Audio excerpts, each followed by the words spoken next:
born. I won't stop till they hear me now. I won't stop till I wear the crown.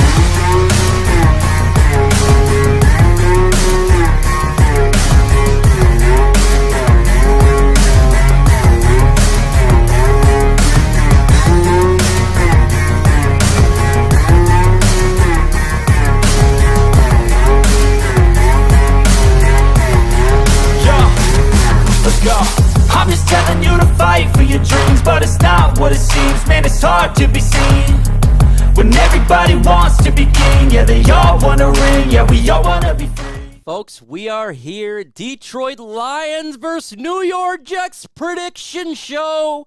This is where we talk a little bit about the Minnesota Vikings because I got a guest here. I want to hear from him. I know it's going to be good.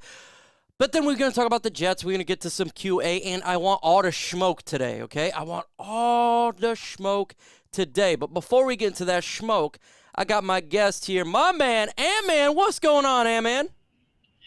Hey, Mike, how you doing? Good to do this again. Feels like a few weeks since I've done this, but always good to come on and chat with you, and especially so many Victory Mondays in a row now. They're almost getting used to them, aren't we? At this point, it's a nice feeling to be able to come on every Monday and just be nice, be positive. Look at where the Lions are going. It's fantastic. Positive, nice, wins, fun. That's what it's all about, folks. And it is great being a Lions fan right now. Winning 5 of the last 6. It is a great time to just sit back and enjoy these victories. We got Chrome in the building. Man, Bear, Pig with the greatest name of all time. Bill Cawley, you're a long subscriber of mine personally. Huge shout out to you, Mr. John Ball. What's up, John Ball? Lion Gangsta, Alan Dana. We also got 9 Drinks. My friend 9 Drinks, man. Appreciate you coming in here. Weston Lion, a true Lions fan, a real one. We appreciate you all coming in the building and having a good time. I added some more little things to my sound bites here, and I got a couple here for you. Finish him. That's a finish him. People have been asking me to get a finish him. I got this one. Playoffs? Don't talk about playoffs. You kidding me? Playoffs? Playoffs. And we got my guy, Raw Detroit. Make sure you subscribe to his channel, Austin Smith. Awesome. And my favorite one that I added, and it's a movement I'm starting right now. It's my favorite one. It's called the Communist Lions Fan. What is a Communist Lions fan? It's someone that tells you what you need to speak, what you need to think, what you need to do. So when a Communist Lions fan comes in here and starts trolling people, this is what's going to happen. And when they come in here, I want to see hashtag Communist Lions fan or hashtag CLF. Communist Lions fan. We're starting a movement. I'm hitting other content creators, and we're going to have fun with it. Just one more time. I love it. There we go for the Communist Lions fans. But let's go ahead and get into the Shispoon singing. Oh, yes. Absolutely. Let's go ahead and first talk really quick, because I want to hear Anthony. We kicked the butt out of the Minnesota Vikings. I already seen your post-game show. You have the epic stuff on. Tell me your thoughts. Lions beating the Minnesota Vikings. Let's go, man. Let me hear it. Oh, man, it was just such a great game to watch, wasn't it? Now, the Jacksonville game was good because we just sort of smashed them from start to finish. But the Vikings game, we did similar. But, we learned the lessons of game one. Everything we did wrong in game one, not being able to sustain drives at the end of the game, not being able to keep the scoreboard moving, not being able to keep them at arm's length, the coaches with their decision-making, etc. Everything has changed, and you can just see how much of a corner this team has turned since we played them, 6-7 odd weeks ago. So I love the hell out of it. I think this team now is just playing so well. And the thing that I love seeing most is the 3 units working together in unison. We've always talked about, the offense was great at the start of the season, but the defense never followed through with it. I mean, there were games last year when the defense looked really good in some parts. Aaron Glenn looked like he was getting it together. The offense wasn't following through. Special teams, usually always pretty good. But in the Vikings game, we saw all 3 units work together. And I mean, not just sort of playing complementary football, but when one unit sort of failed, the other two would pick it up and they will go forward as a unit. Take the very first drive of the game, for example, 3 and out. Worst start we could have, especially against them with how well they do. We ran it, got stuffed, put ourselves in 3rd and long. Zadarius Hunter, Daniil Hunter and Zadarius Smith did the rest. But then Jack Fox comes up with a punt, which he sends to the moon, puts them right back in there. The defense, all 3 levels of the defense, Hutch makes a play. The board makes a play, then you've got Okuda and Rodriguez making a play, turning the ball over on downs, getting the ball back for the offense. 2 plays later, we score. It's just every time someone sort of slipped up when we gave the touchdown to Thielen, they're within 7 points. Offense comes straight back out, long drive, sustained, puts 7 points on the board. 7 points later in the game, and the Vikings are just in as big a hole as they were beforehand.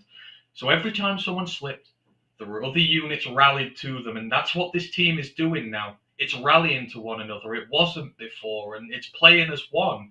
The coaches, masterminds during this game, and the national media, they've said nothing about Dan Campbell schooling Kevin O'Connell, because they've spent all season blowing smoke up his ass, saying what an offensive guru he is, and they spent all the time trashing Campbell as a meathead, and he outcoached him. Plain and simple. You haven't heard a word about it, but that was the big thing here. So I love it. They're learning from the mistakes of the past. The team is playing together as one, and we just kicked their ass. And I loved every single second of it.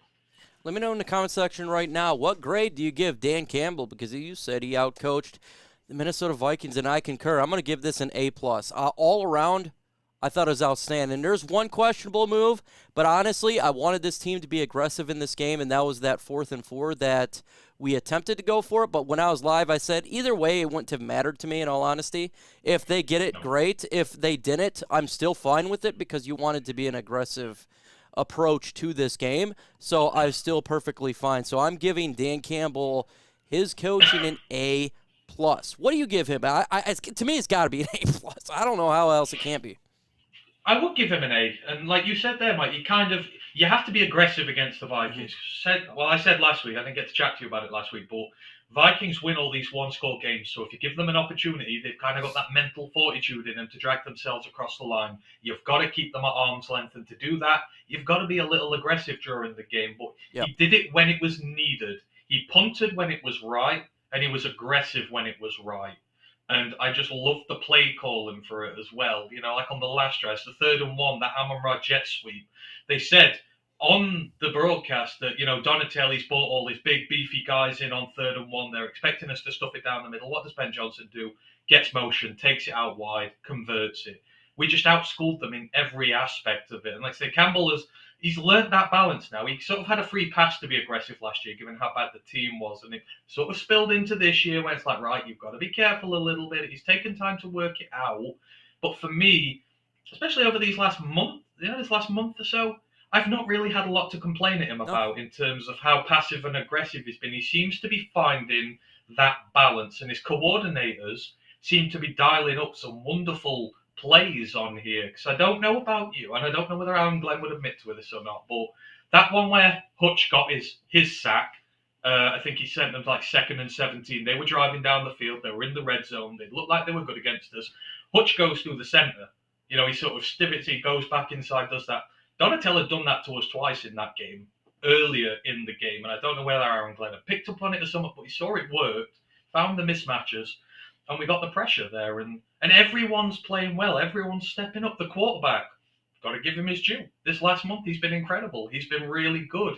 The guys on the line, Buggs, Kaminsky, McNeil, they've become tremendous. Their run game was nothing. Dalvin Cook has murdered us for years, and he had nothing. Every single player is stepping up and wanting to be a part of this team, and that is the most impressive of them all. The buy-in's there, but I think more importantly now, the belief's there. And when a team has belief, it's unstoppable. Let me know in the comment section, and showing some love/hate towards the Communist Lions fans. We're starting a new trend here. Hashtag CLF. Communist Lions fans. I'm going to start a new Twitter thing. That's going to be it right now. Lions Gangster, A+. We got India Williams, A++. Love it. I give it an E for excellence. Motor City Dan Campbell's great on Pat McAfee. Didn't see us, Steve-O. We'll need to check it out. Raw Detroit gives it an A. We got Man Bear Pig And I love the unpredictability. I think there's, like we always say, there's time to be aggressive and then there's not. This is a game I fully wanted to be aggressive because the offense of the Vikings can score any minute. It's just one of those things where you got to get those points. It's a little bit different in this game coming up here for the Jets. And now we're going to transition over to the New York Jets. We got a big game Sunday. People don't know, but the Jets offense, I'm going to let you know, they're 22nd points per game in the NFL with 20. Total yards per game, 336. That's 19th in the NFL. Passing yards per game at 224.8, 25th in the NFL. Rushing yards per game, 112.1, 20th in the NFL. Their offense is not that fantastic. But you got a little bit of skew here because Zach Wilson was the quarterback for some time and then went to Mike White, who is banged up. I think he will play in the game. But the Lions got to attack his ribs. I know that sounds evil, but it's got. What should the Lions do to stop this offense there, Ant-Man? I think you've got to put it under a lot of pressure. I think when their offense is sort of allowed the freedom to play, Mike White, depending on what, he's a gunslinger. That is what Mike White is. He's not really going to run the ball on you. He's going to sling the ball around, and he's got some very, very good options on there. I mean, I tagged Garrett Wilson as the best wide receiver in the draft last year. He was mine personally. And I think he's not doing anything to dispel that at the minute. I think he's having a great season. He can hit you on all three levels of the field. The weapons are there for the Jets to make life uncomfortable for us. But, they're weak where we're strong. The offensive line is, it is decent, but it is not amazing. The quarterback, you have issues with the quarterback. He's injured. So you've got to do what you did with Cousins. We pressured the hell out of Kirk Cousins. I've never seen Kirk Cousins pressured that much by a Lions team before. He has had all the time in the world to slice and dice us and look like an elite quarterback over the years. That, on Sunday, was us showing him up for what he is. I mean, he made some great throws, but also made some mistakes. Couldn't do it. Stop the run game. So you got to do the same with the Jets. You've just got to overload them with pressure. The Bills did it. The Bills have a fantastic defensive line. In fairness, they have a fantastic defense in general, but specifically that line made it a torrid day for them. So your blueprint is there, what the Bills did. Carry on with Hutch, Romeo hopefully getting better. Houston's just a man on fire at this moment in time. Your interior guys are performing incredibly well, so the formula is the same. Pressure the hell out of them, because that's when the Jets offense struggles, when you pressure it badly. You might give up a few big plays. We did to Jefferson the other day. Don't matter. Just keep going for the quarterback. He will make mistakes. Their offense will make mistakes, and it will give you an into this game. So same as Sunday. Pressure the hell out of them through your trenches. And that's why you got to subscribe to Roar to Lions UK, because they know what they're talking about, trying to get them to 1,000 subscribers. So if you're not subscribed, if you're watching right now or after the fact, you got to do it. You got to do it. They know what they're talking about, talking college prospects as well. Something I personally listen to. Now, I'm not commenting all the time because I actually work, but I listen because it's really important. You talked about pressuring. Pressure, Mike White, pressure. I concur 110%. He is reeling and dealing with some injury, and right now his stats aren't that great. People think he's like the greatest quarterback in the world, but it's not. He really isn't. 3 touchdowns, 4 interceptions. You're able to get something on him. He's just better than Zach Wilson, who's booty cheeks. So we need to pressure. You get that pressure with Aidan Hutchinson. You get it with James Houston, maybe a Romeo Okwara gets in there a little bit, and then you're going to have people like a Kirby Joseph who got the football again in a fumble recovery, or somebody else to get a turnover, just like we did with the Minnesota Vikings. Turnovers win games, and then we can Finish him. We will finish him, and he will be in the dirt, and the Detroit Lions will looking at a W. So their offense is not, I'm not too concerned about it. But the defense is. The defense of the Jets is really good, folks. Really good. They're not a slouch defense here. Points allowed per game, 18.7, 5th in the NFL. Yards allowed per game, 301.2, 3rd in the NFL. Passing yards per game, 189.4, fourth in the NFL. Rushing yards per game, 111.8. That's 13th in the NFL. Their defense is ridiculous, and it's not just stats. Quinnen Williams, 11 sacks, who's questionable in this game, and that's going to be a big wait-and-see approach if he plays in this game. But they got pressure Carl Lawson. They got players that can get after it. We got a $20 super chat. It says, hashtag FGB. And why didn't it show? It has not shown up on here yet from Chrome, from Mike McCall. There it is. Now it showed up, so I can send it to you guys. He says, rank them in your importance to resign and how much you think they will get. Chark, Kamish, Jamal, Elliott, Bugs, Brown, and Anzalone. I'll tell you. I don't know really about how I'd put it in order, but I'll give you a thought. Chark, I want to wait and see. Thank you for the $20 super, Mike McCall. You're awesome. You're a real one. I want to wait and see. Still got a couple more games to go. If he continues what he's doing, Ant-Man, I think you got to resign him. I think you do. But if he kind of reverts back a little bit, the question mark falls there. Kamish, I want him re-signed. It's not going to cost much. He is a nice rotational player. I want him on this defensive line. We can continue to add defensive pieces, whoever you get. If you get Will Anderson or Jalen Carter or somebody else, you still got a good piece there. Jamal Williams, it's not going to cost you much. Resign the guy. All he does is get touchdowns. He's a good leader. Elliott, Tracy Walker, and Kirby Jones is going to be your starters. Will Elliott want to be a guy to be a backup? That's a question mark. Bugs, again, a rotational defensive lineman. I have no problem with it. It's not going to be overspend. I think you're talking about Evan Brown. Yes, a nice backup. And Anzalone, if he wants to be a backup. I want to upgrade this position, whether it be in free agency or both free agency in the draft with a Roquan Smith or a Campbell or somebody else to help this defense out. What say you, Ant-Man? This is really tough because we sort of had a little look at this the other day, and we don't have much money to work with next year. So signing some of these guys is going to be expensive, and I don't think we can afford everybody if we do want to have a little crack at free agency. So Kamish I'd keep because he has been consistent over the entire season. He has been healthy. And Zaloni I would keep because I think, again, I've been eating a little bit of crow about him over the last month. I think he's really stepped up and made his name on this defense. And I think there is a place for him here. And again, he's sort of doing it over the season, so I will take that so far. Bugs, it's been the last month he's been great. So I kind of want to see this till the end of the year. I want to see the consistency before I commit to paying him. But if he plays like he has been the last month, I will absolutely pay him. Evan Brown, I mean, he's on what, 4 million this year? 3-4 million? I think if you're paying him that again, I'd say no. I love him to bits, and good O-line depth is good, but I just think you've got Stenberg knocking round, you've got Kramer knocking round. The money has to go we have to cut money somewhere, and I feel like we get the better options cutting him and maybe sticking with one of the other guys instead. As for Elliott, I'd like to keep Elliott. I think he's had a good season. I think he'll be a good rotational piece. We play free safeties a fair bit, so he may well be a starter in some of the schemes. So I would keep Elliott, but again, a lot of it's money related. Because I say the budget's tight. I kind of want to get some free agents in here and maybe spend a little bit on some certain positions. So, but yeah, Kamish for sure, Anzalone for sure, Bugs, others, performance related till the end of the season. Then I'll make my mind up.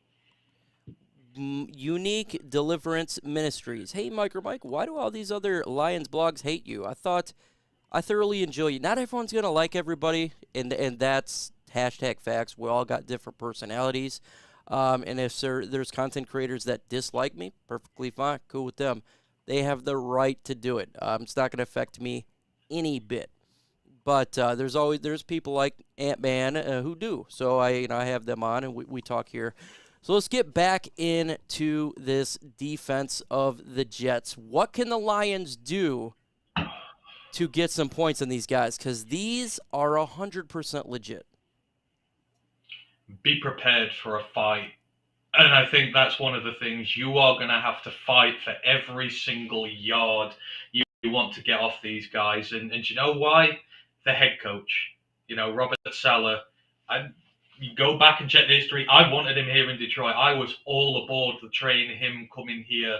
to rejuvenate us, but you know what Robert Saleh brings: aggressive defenses that get after the quarterback, front four who can do it all on their own without help from the rest of the defense, ball hawks in the secondary who, that D line brings the pressure, forces quarterbacks into errant throws. He's got guys back there who are going to pick him off and they're going to make plays.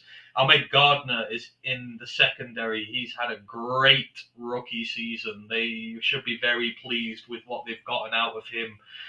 And it all starts with their head coach. You know who he is, and you know how great his defenses are. He said 18 points against. If the Jets had our offense this season, they would probably be unbeaten at this point, because the defense is legit.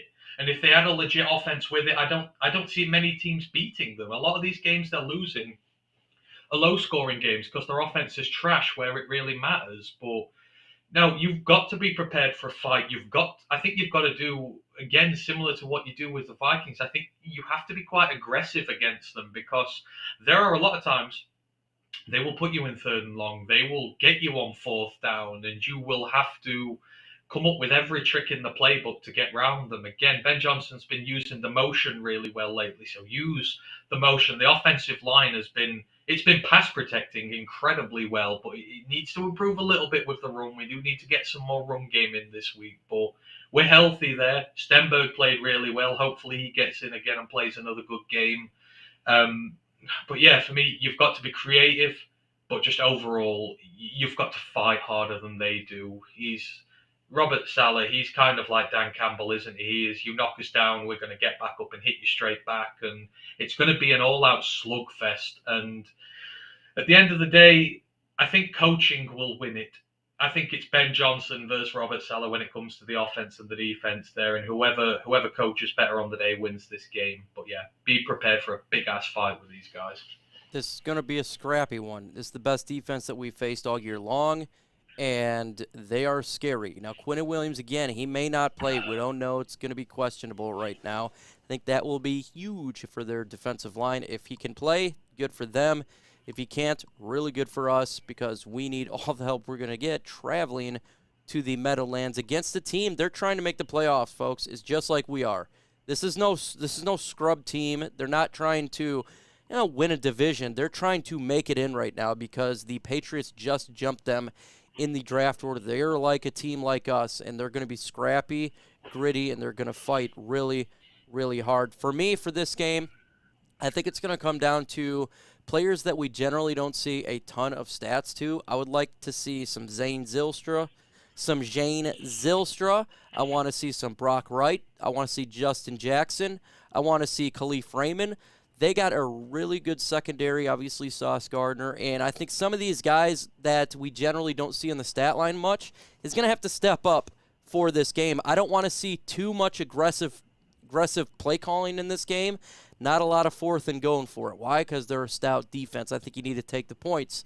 If you have an opportunity to get a field goal, go get a field goal. Their offense is not high-powered. They're generally in the 20s if you look at all the stats. So if you can get above 20 points in this game, I think the Lions have a real shot to win this game. Let me know in the comment section right now, who do you got winning the game? And if you want to put a score prediction, go ahead and do that. Let me know who you got winning and your score prediction. Also, smash that like button, 17 more likes to 50 more likes, and that would be fantastic. Ant-Man, question right now. Lions, Meadowlands, Jets. The weather's actually going to be pretty good. It's not going to be all nasty. It's going to be, I think, like 35 degrees and clear. Who wins the game and why? It's difficult, this one. They're going to give us a much bigger fight than the Giants did when we went to New York with them. For me, I think we will win purely because their offense is hot trash. And I don't think it's good enough to hang with us. I think it's going to be a very low-scoring game. They're one of the best defenses against the run, which is our bread and butter, so we're going to have to get creative in the way we do things. But this offense and Ben Johnson is on a hot run of form at the minute, and I can see him just about winning this battle of our offense versus their defense and what they can bring up. And I don't feel like they can bring up the points on us that they need. I love both the running backs, Donovan Knight and Michael Carter, but they're not explosive. They can be contained, and White is hurt. And I think our defensive line, the way it's been going to work recently, is going to get too much pressure on him for him to really threaten us a lot. So I think we win, but I think it's going to be something like 17-14 to us. I think it's going to be a very low scoring, very hard fought game. But if you can, then this is a big win for the Lions if they get this, because it's an incredibly tough place to go, and you really got to grind this one out. So I think we win, but just by 3. It's going to be a grinder. Right now in the comment section, John Ball says 24-17 Lions. Weston Lions says 24-15 Lions. Going with our defense, 30+. 35-17 Lions, 9 drinks. Alan Dana, 31-20 Lions. Lions, 31-17 Elway. Bobo Lane, 30-17 Lions. Wayne Shirk, Lions, 34, Jets, 17. Bill Collier, 31 Lions, Jets, 17. Lions 24-13 LaShawn. Lions 31-17 Lion Gangsta. 2013 Lions from Easy Does It. Ken 28-21 Lions. And 5-7 or 7-5-7 rep and 3-1-3. 24-21 Lions again. Lions 24-10. I like what you just said there, 7-5-7, because I already made my video. I have the Detroit Lions winning 24-21. That's what I have in this game. I think it's going to be a low-scoring game. I do believe that the Lions come out on top just a little bit better, a little bit feistier, and because every game is a playoff game for us right now. It's not, well, we could take one here or we can lose one. There's none of that. Like, you got to win. Right now, we have to win out. I mean, in theory, you could win or get to the playoffs with 1 loss in the next 4 games, but they're not thinking that. They're thinking we need to win, and we need to win now. And I think the Lions will go up there and get a win in a gritty game. It's not going to be some easy, relaxed game like we've seen. It's going to be a tough one because these guys are no chumps. Folks, if you got questions, it's the mailbag segment. Do hashtag CLF. What is that? That is Communist Lions Fan. Hashtag Communist Lions Fan.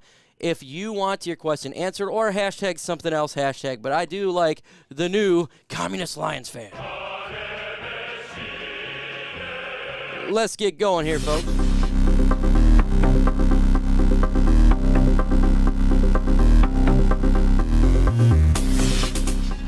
I love it. Mailbag time. I already got a question coming in from hashtag LNU Alan Dana. Has a team ever had the top 3 rookie sack leaders? Top 3? I don't know about top 3. I don't even know if we've had top 2. Do you know that? Not off the top of my head, but I highly doubt it. It doesn't seem something that happens very often. What, we got the top 2 at the minute, haven't we? So, yeah, James Houston. I love it. I love it.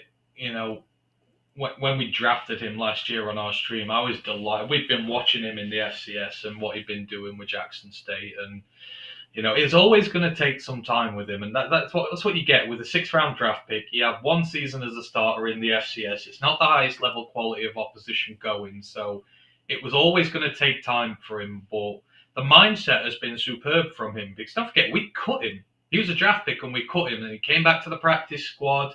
He's grinded on the practice squad. He's learned. He's waited very patiently for his opportunity. He's come in, and on very limited snaps, he just makes play after play after play after play. It's the mindset you want. It's the player you want. I don't know what it is, but Brad Holmes just seems to have this Midas touch when it comes to finding players with the mindset that the Lions need. But he's killing it at the minute, and I'm delighted for him.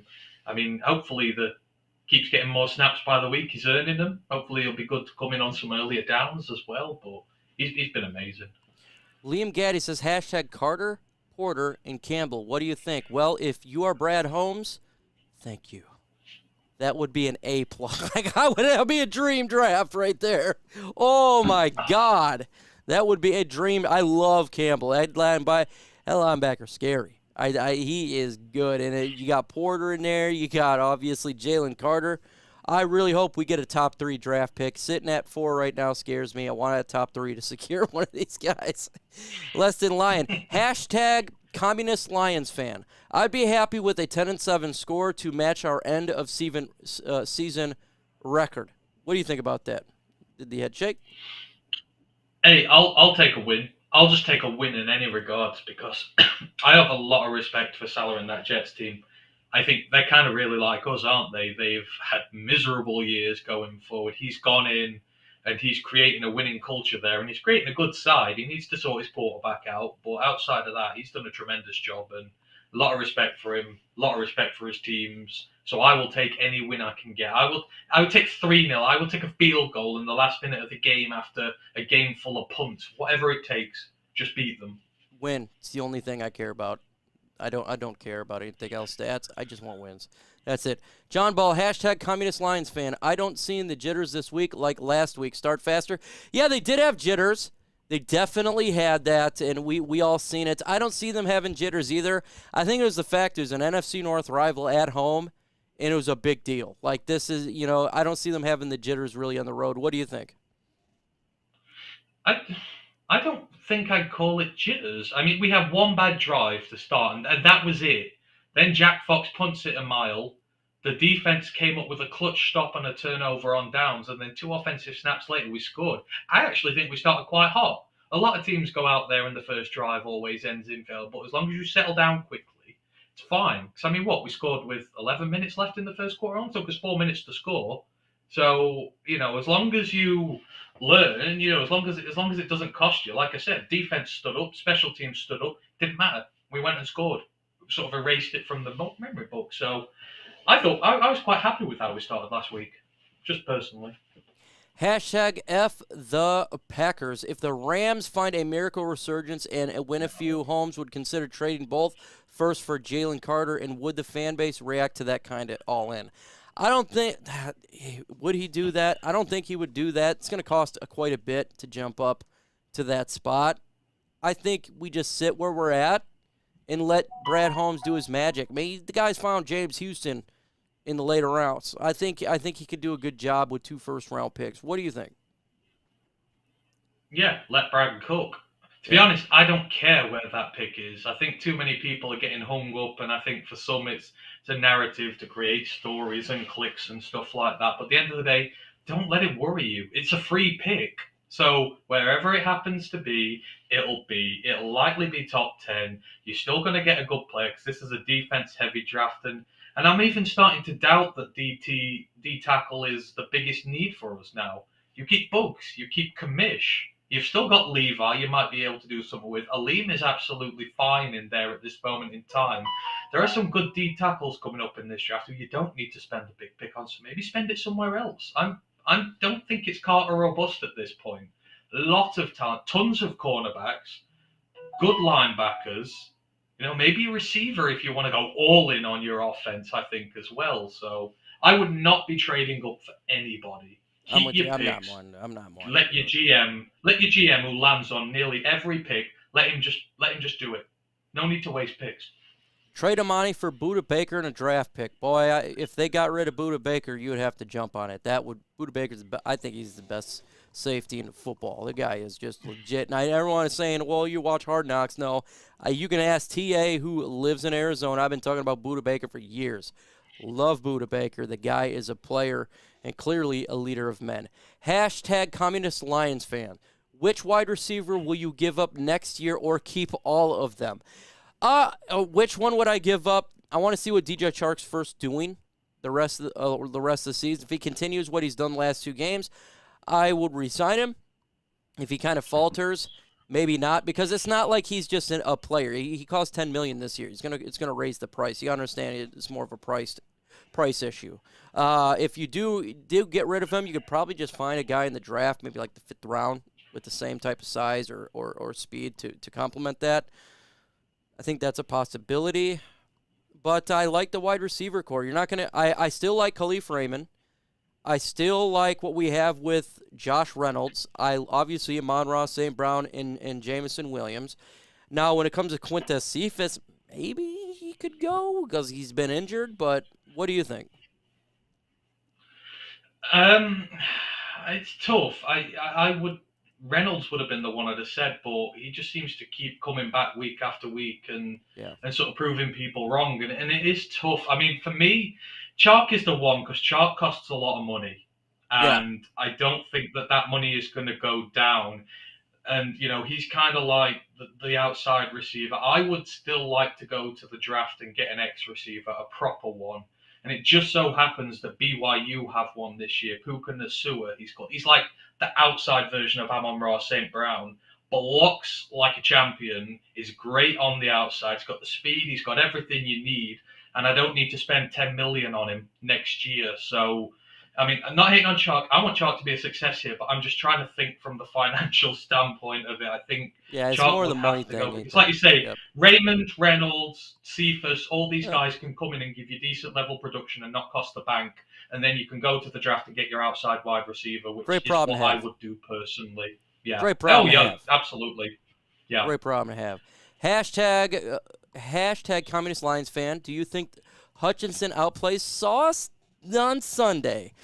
Ooh, this is going to be a fun matchup for Defensive Rookie of the Year game here. You got Aidan Hutchinson and you got Sauce Gardner.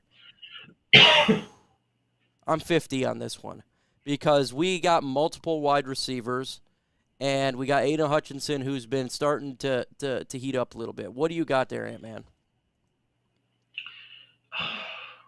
See, I feel like Hutch would have the better game, but simply because edge rushers are involved in the play, sort of every single play, they can have an effect on the game. I think with the corners, like with the Vikings, we went after Cameron Dantzler. We stayed away from Patrick Peterson. We kind of said, yeah, he's playing well, he's not doing well. Let's go and pick on the Rook, who's always been useless against us. So I feel like you can kind of scheme Gardner out the game to a degree to stop him making the really big plays, whereas with Hutch, he's going to be in the thick of it all the time. So I would give it to Hutch, but Gardner's a hell of a player. Just stay away from him. See where he is pre-snap. Don't throw the ball to that side of the field. Very easy. Yeah, for sure. And Penei Sewell is obviously our number one wide receiver. He's a wide receiver one, by the way, so we got to do it. Oh, my God. Oh my God! For that number one wide receiver, the play action to Sewell. When I seen him in motion, I said, what in the F? When I seen that, I seen this big old guy in motion. I'm like, what the? That was freaking great. Could you imagine being 180? Could you imagine being 180-pound corner and seeing him running at you with the football in your hands? I'd be just like, please go by, sir. I'm not going to do anything. I'm not going to do a damn thing. I'll wave you on your way. Oh man, that was absolutely. Is this Neil Rule from Woodward Sports? Probably not.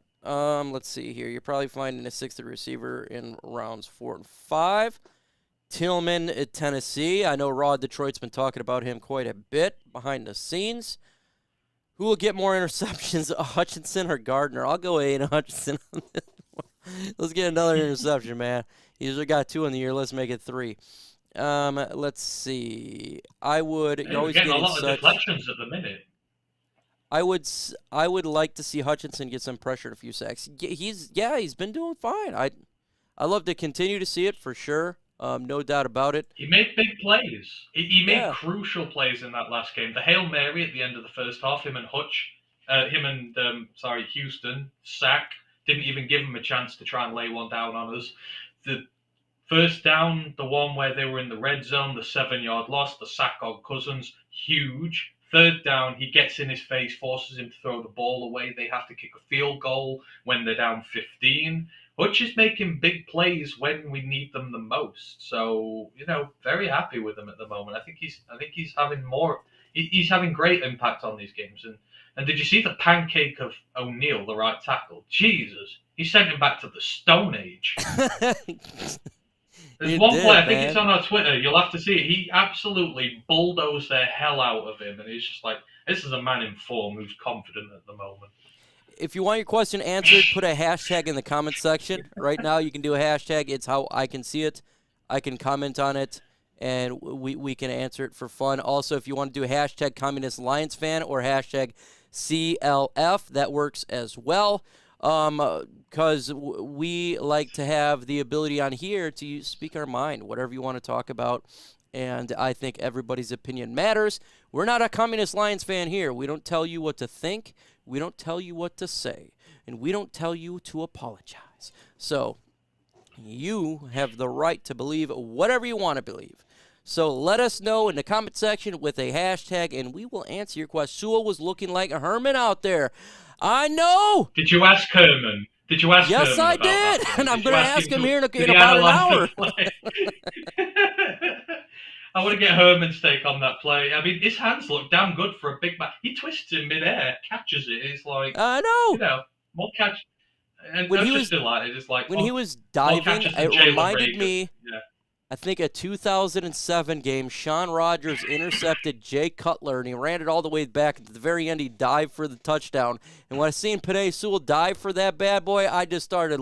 I was like, that reminded me exactly of it. But he's so, for his size, man, he's good.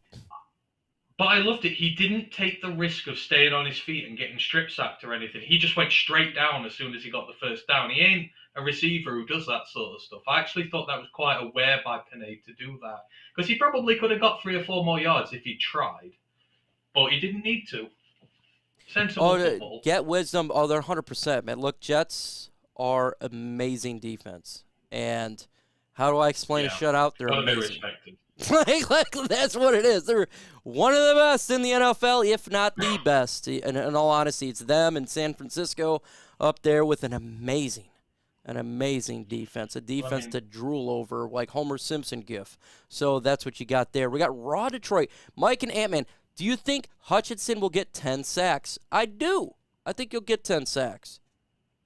I think he will. Now 7. He's at 7 right now. He got 4 games. He can get 3 more. Yeah. What do you think?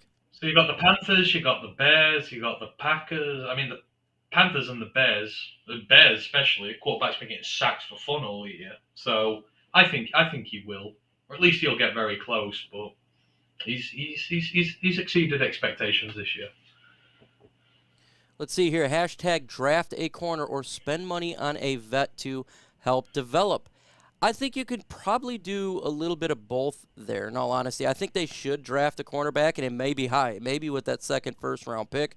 But they could look as well to get a veteran cornerback because we do got issues with Amani Oruwariye. We do got issues with Mike Hughes. I know he made some good plays, but he also got burnt. And there's some problems there. There's some problems there. What do you think? I'd draft one. I know I've seen some beat writers say you don't need one because you've got Okudah and Jacobs, but the best teams have depth. And this is a cornerback-rich draft. Highly talented guys at the top of the draft. So you have to eat while the pickings are good. There are so many great guys here. You know, someone mentioned Porter already. You got Witherspoon. You've got Clark Phillips if you want a slot cornerback. You've got Kile Ringo. Go and get one. Add to Okudah and Jacobs. Don't just be satisfied with 2. Get 3 really good ones. You know, keep going. I mean, Hughes, I still think can do something here. He had some impressive plays the other day. So, but absolutely draft one and just keep improving your team, not replacing. It's just what we've not done in Detroit for years. We've always replaced. Add to it. Get as much talent as you can and just send it out there and dominate. What do you think about getting Minshew as a backup to Goff? Is he even a free agent? I'm not 100% sure on this, so you guys could correct me. I don't know. I mean, that would be a good option if he's a free agent, but in all honesty, I'm all about drafting a guy in later rounds. If you look what the San Francisco 49ers did over there, that's the process I always like. But I don't know if he's a free agent. But if he is, I mean, that could be a good backup. It could be. The Goff, it's going to be a conundrum this season, isn't it? Yeah. He's worth a lot of money to the cap. And no matter how well he plays, there's always going to be that temptation to use that money you can create. But I don't know. You maybe draft a guy, but I mean, the way that Brad Holmes has success with his day 3 picks, I'd kind of want him to spend them on skilled players and see if he can find any more diamonds. But I don't know. You can pick someone up and keep them back there. But Goff's been relatively healthy, so Not really many concerns there. Don't ever draft defensive backs in the first round. This is I don't know about that. See, If you look at Sauce Gardner, he's no. drafted first round. He's looking pretty solid. Jalen Ramsey was drafted in the first round. There's some corners you could find. I never go by a specific position and say I just don't draft that position in this round. This is what I do. I simply do this. Best player available. That's my Don't fall philosophy. for tropes. Yeah, don't Yeah. fall for tropes. Everyone says don't draft a linebacker high. Well, look at Micah Parsons doing pretty damn well. Look at Devin Lloyd doing pretty damn well. Just because there's a history of things not working, there is always someone who comes and breaks the mold. And if you're a good team, you can see the players who break the mold, who are the exception to the rule, who are worth it. And Brad Holmes knows his talent. So if he Yeah. picks someone in the first round, there's a damn good reason he's taken him in the first round. Don't mean they're bust. It's one of the laziest things to get dragged into these draft stereotypes where, don't draft a position here, don't draft a Yeah, I don't do position there, don't stereotypes. draft, you don't do that. Look with your own eyes. Look at the players. Do your research on the players and you'll see whether they're good enough or not. Shouldn't be generalized by old results. Alan Nelson, I think this is the easiest answer of all. Hashtag which lines rookie surprised you the most for me? It's James Houston. That's an absolutely easy one to say for me. I never thought in a million years he'd come and have 4 sacks in, 3 games? 4 games. So he has absolutely shocked me. I think the fact that it's a hard question to answer is just such a, it's such a positive towards Brad Holmes. For me personally, I love what Houston's done, but for me, it's Rodrigo. Oh, yeah? At Yep. every single stage of the way, he has been questioned, and he has always answered emphatically yes to them. And he's played at a starter level pretty much all year. People said, "Oh, he's going to be a special teams guy to start with." He's like, "No, I'm not going to be a special teams guy. I'll do it, but I'm going to play." And everyone said, "Oh, he's had a good start to the season, but he'll tail off. He was a rookie." He has not tailed off. If anything, he's got even better. This is a sixth round guy who came in, made a starting position his own, and kept it, and not even remotely looked like letting go of it. And I was a big fan of him, but I You were. never He was a saw him huge fan, nailing the folks. starting spot. Huge fan. Yeah, You were I've big on never. this dude way before the draft. Yeah, You was yeah, big. and I This is never why you saw got to him. watch his channel. They do college Yeah, prospects. He was talking about him for a long time. So this is not even. This is not. Well, he was drafted by the Lions. This is no. You said this guy is going to be amazing. Let's see here. We got Bengals fan here. Thank you so much, Bengals fan. Love seeing the Lions winning, turning that team around. Thank you so much, Big Jim Slab. Hey, it's just like the Bengals. I think a lot of Lions fans were rooting for them to turn it around over there because you've been, dealing with losses for so long. The fan base deserves to get some victory. I don't know about other people, but I was definitely rooting for the Bengals to win the Super Bowl, and I have a feeling they'll be there plenty more times in I the think they're next. legit a contender. Yeah, plenty I more think they're times. legit a contender this year. In a room full of frauds, I think there's a lot of fraudulent teams: the Titans, the Ravens, the Vikings.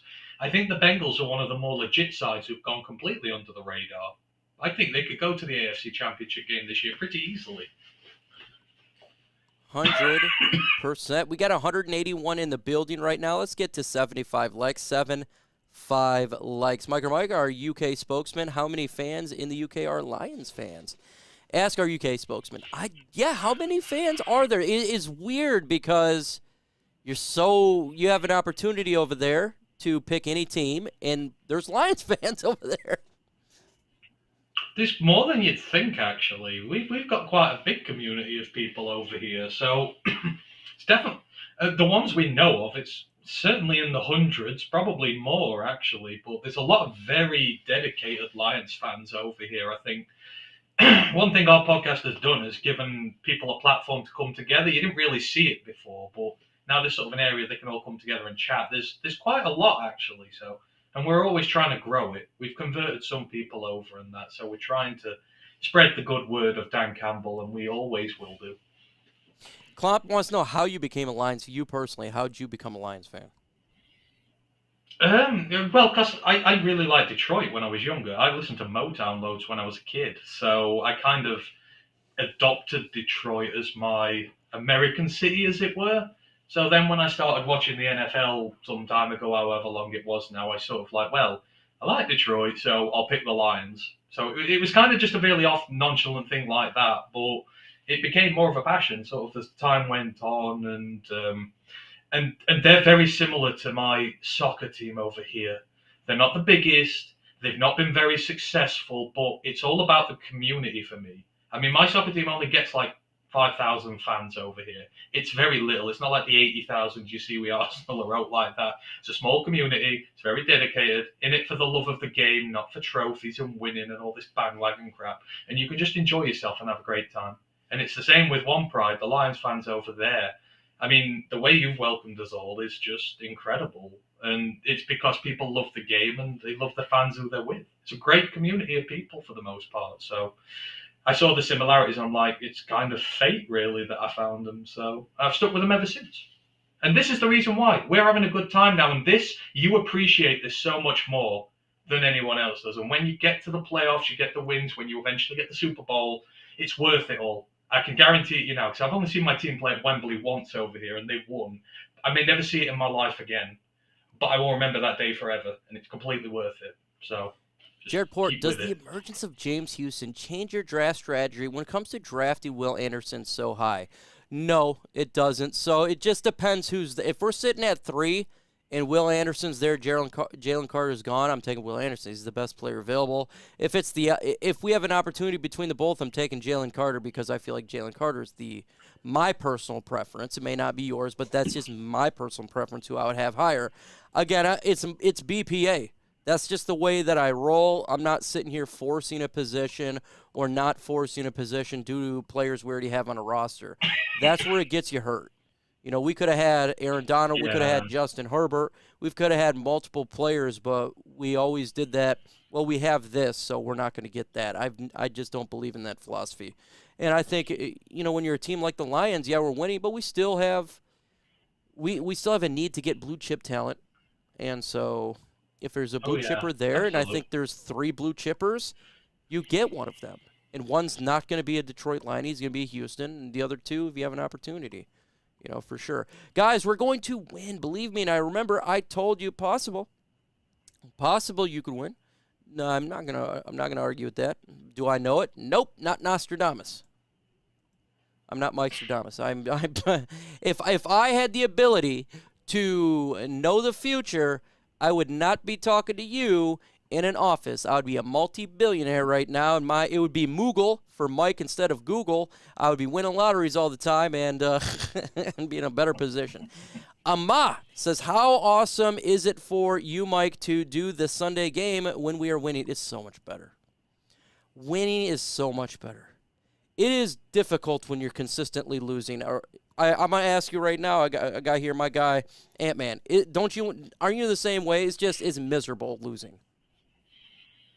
I do, and I remember when we were at 1-6, Mike, because we both took a lot of tap for being critical of what was going on at the 100%. time. And they're like, "Oh, you've been critical, you've been boring." It's like, I don't want to be, but you have to call it out when it is necessary. And there was a lot of problems to call out after 1-6, and people criticised you for it. But you both said, we want to win. We don't want to do this. We don't want to be negative. We don't want to be critical. We want to see a team that's great, and we want to just shower it with praise all game. And this is what we can do now. I am so happy. I've been so much noticeably happier doing my shows over this last month Yeah. because I can shower this team with praise. I can praise Campbell because I want nothing more for Campbell to succeed here, and Holmes, and Glenn, and Johnson, and all of them, all the players. I want this team to win so I can shower it with praise because I genuinely and truly believe in it. And now I can. And it's the best feeling in the world to be able to just be a fan of your team and support it and not have to, try and find the critique and stuff like that. So yeah, it is 100% better. Give me this every day of the week. And to anyone who's out there saying when we were at 1-6, oh, we could have tanked for the first round pick. Screw that. Yeah. This is 1,000,000 times better than that. Winning games beats everything. I got told I'm the same old Lions fan and a bandwagon fan because I was critical of the Detroit Lions. You know, I gave up my profession for this YouTube game. Been doing YouTube for 3 years, 1,200 videos, and I have an opportunity to speak a voice and give my opinions on things. So yes, winning is much better than losing, and so I enjoy and I'm taking every minute I can of the victories that we got because we're so used to losing and it's difficult. It's like going to a job you hate. When you're consistently failing, you're miserable, but when you're consistently succeeding, you're happy, and that's exactly what it is. I'm happy just like everybody whose Lions fans are in here are happy. It just makes the day better. Roland G, Mike one day has to come over to the UK. I went over to Ireland. I've never been to the UK. I got to go there and go see the Lions football game with you next year. I tell you what, if I go to the UK, not only will I meet you, but I'm going to meet everybody from Mortal Lions UK, and we're going to have fun. That's one of the places I want to go. I unfortunately have not been to I've been to Ireland, like I said, but I've not been to England. I'd like to go to England. I think it'd be cool. That's where my roots come from, my family roots. I got a family crest and everything. So I would love to go over there and see all of the sites and just have a good time. Well, I'll be there next season. The plan is to come for a game next season, and then we're coming for the draft as well. So you'll get multiple chances to see us next year if you want to. Oh, yeah. If you it's all find about us those ticket interesting, prices, so. man. They get a little expensive over there going across the pond, but, yeah, I definitely want to go to. It's cheaper to fly up through Iceland and across to you guys, so I'm going to have a holiday there first because I always go on holiday there and then fly over afterwards. It's a lot cheaper. So to but Iceland? I will be over next year for sure. But that is the plan at this moment in time, and then back for the draft again. We're already planning the draft trip. Yeah, you're going to be here for the draft. I can't wait for that. All the guys are going to be here in studio, and we're going to have fun talking the NFL draft. Yeah, I just want to get in that kick-ass field. studio and get in that kick-ass studio and record a show in there. It'd be amazing. Yeah, we're all ready for you, man. We're all ready for you. Anthony Hazel is big too. Hashtag Ant-Man. I was stationed at RAF Middle Hall and played for the Cambridgeshire Cats. Are you anywhere near there? RAF Mildenhall, Cambridge. No, Cambridge is quite far down south. I'm a few hours away from there. I'm north in England, so I'm a little bit away. But I know RAF Mildenhall because I used to be in the RAF Cadets when I was younger, and I've actually been there. So it's a very interesting place. Jay, I've been to many different countries, and Ireland was my favorite country I've ever been to. It was the most beautiful country, the greenest country I've ever seen. And I've been to Middle East. I've been down south. I've been a lot of places, but I gotta say, Ireland was the top dog for me. I appreciate everybody hanging out for this show. Ant-Man, tell the folks where they can find your channel and your content. So you can find us at Roar of the Lions UK. There is a group of 7 of us from over here around Britain, including Scotland as well. I saw that little Scottish comment there, but I'm going to ignore it. So yeah, the 7 of us, we do shows on Mondays where we review the past game from Sunday, Wednesdays. So tomorrow, myself and one of the other guys do a college football podcast. So I think tomorrow we're looking at slot cornerbacks in the draft upcoming and a few other bits and bobs as well. And then Thursdays we do preview shows as well. So come check us out. If you want to see a different take on things from guys across the pond, then come and give us a go. We're not too bad at what we do. So yeah, but not as good as this guy here. Mike is the absolute best at this. So, but yeah. Oh yeah, you are, Mike.